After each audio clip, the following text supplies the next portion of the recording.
What I have for you today is a set of 2 garage door openers that work with the Genie garage doors. Now, these can be bought at a very affordable price as a set of 2. And that's what I did here is I bought 2 of these. These come with the same design that usually comes with your Genie. It's got the 1 large button and 2 others. You can control 3 garage doors with this one remote. You get 2 of them. You're going to get the visor clips also, so you can clip this up on your car, on the visor. It's just going to slide into this back piece right here. There's 1 screw behind there that opens this up so you can get to the batteries and replace those if needed. These have a very small LED light here, so when you press it, you'll see that battery light through here. If I can get the camera to do it, there you go. And you'll see that that lights up. It indicates that it's sending signal out, right?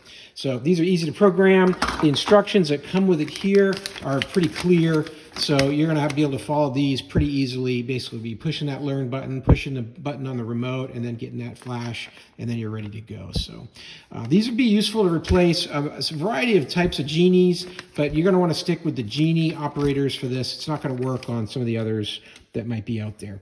Hey, I hope this video was helpful, and I hope this information was useful to you. And as always, I hope you have a great day.